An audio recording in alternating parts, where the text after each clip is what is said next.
औज़ुबिल्लाहिमिनश-शैतानिर-रजीम बिस्मिल्लाहिर्रहमानिर्रहीम।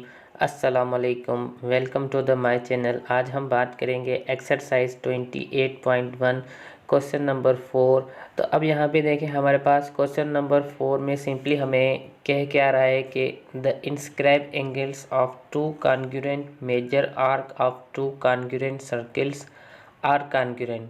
तो यहाँ पे हमारे पास सिंपली जो है ना दो इंस्क्राइब एंगल्स मिली हुई हैं, वो दोनों इंस्क्राइब एंगल्स आपस में कॉन्ग्रुएंट्स हैं और ये दोनों जो इंस्क्राइब एंगल्स हैं वो कॉन्ग्रुएंट सर्कल्स पे बनी हुई हैं।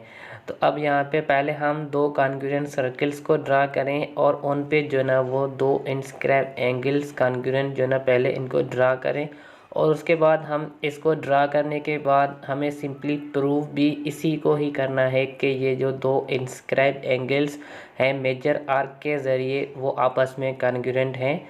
तो पहले हम जो है ना इन दोनों के सर्कल्स ड्रा कर लेते हैं। तो यहाँ पे हमने सर्कल्स जो है ना ड्रा कर लिया और एक का सेंटर हमने ओ लिया है और दूसरे का सेंटर हमने ओ डैश ले लिया। अब यहाँ पे देखें, हमारे पास सिंपली जो ना हम पहले इंस्क्राइब एंगल्स को ड्रा कर लेते हैं। तो जैसा कि हम क्वेश्चन नंबर 1, 2, 3 में पढ़ के आए हैं कि इंस्क्राइब एंगल जो होती है वो मेजर सेगमेंट्स को जो ना वो टच करती है। तो यहाँ पे हमारे पास ये ए से लेके सी फिर बी, ये पूरा हमारे पास एक मेजर आर्क है और इस पे जो हमारे पास एंगल्स बन रही है उस एंगल्स को हम कहेंगे कि ये हमारे पास इंस्क्राइब एंगल्स है। तो इसी सेम तरीके से यहाँ पे भी हमने जो है ना इंस्क्राइब एंगल्स को शो कर लिया। अब उसके बाद सिंपली देखें तो हमारे पास ये तो ए सी भी एक मेजर आर्क है, फिर ये ए बी क्या है, तो ये ए बी हमारे पास माइनर आर्क हैं। तो याद रहे कि एक सर्कल में सिर्फ दो आर्क होते हैं, एक मेजर आर्क और दूसरा हमारे पास माइनर आर्क। तो अब हम इसको प्रूव करते हैं। पहले देखें तो हमें गिवन क्या क्या है वो हम लिख लेते हैं। तो यहाँ पे हमारे पास सेंटर्स गिवन है और दोनों सेंटर्स आपस में कॉन्ग्रुएंट हैं क्योंकि ये दो सर्कल्स आपस में कॉन्ग्रुएंट हैं। तो ओ और ओ डैश आपस में कॉन्ग्रुएंट। उसके बाद ये जो हमारे पास मेजर आर्क हैं, ये मेजर आर्क भी आपस में कॉन्ग्रुएंट होंगे क्योंकि ये दोनों सर्कल्स कॉन्ग्रुएंट हैं। तो सिंपली ये हमारे पास ए सी बी आर्क और डी एफ ई आर्क दोनों आपस में कॉन्ग्रुएंट हैं। और उसके बाद हमारे पास ये जो ए बी और डी ई है, ये दोनों हमारे पास सिंपली माइनर आर्क हैं। तो हमने इसको भी लिख लिया यहाँ पे। और ये जो हमारे पास एंगल्स हैं, मतलब ये जो इंस्क्राइब एंगल्स हैं वो भी आपस में क्या है, कॉन्ग्रुएंट हैं। और हमें प्रूव भी इन्हीं इंस्क्राइब एंगल्स को करना है कि क्या ये इंस्क्राइब एंगल्स आपस में कॉन्ग्रुएंट होंगी, वो किस तरीके से होंगी वो हमें प्रूव करना है। तो अब हमने यहाँ पे ये भी लिख लिया कि हमें प्रूव करना क्या है। अब उसके बाद कंस्ट्रक्शंस, तो हमने सिंपली कंस्ट्रक्शंस देखें तो कौन कौन सी की है कि हमने यहाँ से सेंटर से जो भी रेडियस बन रहे हैं ए बी आर्क पे वो हमने ड्रा कर लिए। तो ओ ए ओ बी पॉइंट्स और ओ डी और ओ ई पॉइंट जो है ना इनको हमने कंस्ट्रक्शंस में लिया है।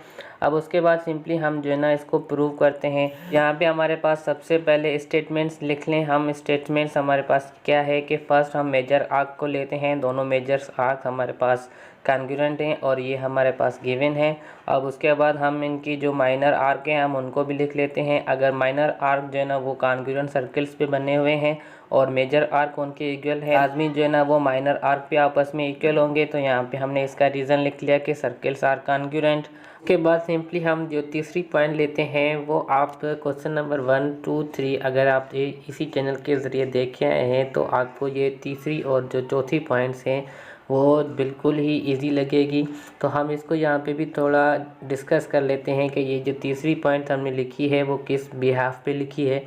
तो पहले हम सर्कल्स को देख लेते हैं। तो यहाँ पे जो हमारे पास सर्कल्स हैं उसमें ये जो एंगल सी है वो इंस्क्राइब एंगल है और ये जो एंगल ओ है वो हमारी सेंट्रल एंगल है। तो ये जो एंगल सी है वो सेंट्रल एंगल के हमेशा डबल होती है। ये हमारे पास इसी चैप्टर में जो ना थ्योरम है और उसमें ये प्रूव भी हुआ है कि ये जो इंस्क्राइब एंगल होती है वो डबल होती है सेंट्रल एंगल्स के। तो अब हम यही सेम पॉइंट जो ना हम लिखते हैं। तो वहाँ पे देखें हम इसको किस तरीके से लिखते हैं। सिंपली हमारे पास देखें तो नंबर 3 पॉइंट में मेर एंगल ए ओ बी, ये हमारे पास सेंट्रल एंगल से और उसको बराबर हमने लिया है twice of major angle ACB। तो ये हमारे पास क्या है, इंस्क्राइब एंगल्स है। तो इसी सेम तरीके से हमने जो दूसरा ट्राइंगल्स है उसमें भी हम ये दोनों एंगल्स लिख लेते हैं। तो मेजर एंगल DOE ये हमारे पास सेंट्रल एंगल्स हो गई और वो बराबर है ट्वाइस ऑफ DFE, और ये DFE हमारे पास इंस्क्राइब एंगल्स है। तो इसका रीज़न हमने यहाँ पे वही लिख लिया है कि by theorem 28.1। So but major angle AOB is congruent to major angle DOE। तो ये दोनों एंगल्स आपस में कॉन्ग्रुएंट हैं क्योंकि ये दोनों हमारे पास क्या हैं, सेंट्रल एंगल्स हैं, और वो जो सर्कल्स हमने ड्रा किए हैं वो दोनों सर्कल्स हमारे पास कॉन्ग्रुएंट हैं, तो उनके जो भी सेंट्रल एंगल्स होंगे वो आपस में बराबर होंगे। तो यहाँ पे हमने इसको भी शो कर लिया। तो अब यहाँ पे देखें तो हम मेजर एंगल AOB की वैल्यू अगर लिखें तो वो हमारे पास क्या होगी, twice of major angle ACB, और हम मेजर एंगल DOE की वैल्यू लिखें तो वो क्या होगी, ट्वाइस ऑफ DFE। तो अब हम इन दोनों को जो है ना वो इस्तेमाल करते हैं और इनकी जगह पे रखते हैं। तो अब सिंपली देखें हमारे पास जो 6 नंबर पॉइंट है हमने उसमें वही किया है कि twice of major angle ACB is congruent to twice of major angle DFE। अब उसके बाद हमने इसका रीज़न यही लिख लिया कि हमने 3 और 4 को जो है ना वो सॉल्व किया है और उसमें से हमने ये 6 नंबर पॉइंट्स ले ली। अब यहाँ पे देखें तो ये 2 लेफ्ट हैंड साइड पे और ये 2 राइट हैंड साइड पे दोनों कैंसिल हो जाएंगे। बाकी हमारे पास क्या बचेगा, major angle ACB is congruent to major angle DFE, और हमें जैसे कि यही प्रूव करना था कि ये दोनों हमारे पास क्या है, इंस्क्राइब एंगल्स हैं। तो हमारे पास जो प्रूव करना था वो हमने सिंपली प्रूव कर लिया कि ये दोनों एंगल्स आपस में बराबर हैं। तो हमारे पास ये क्वेश्चन जो है ना वो यहाँ पे प्रूव्ड होता है।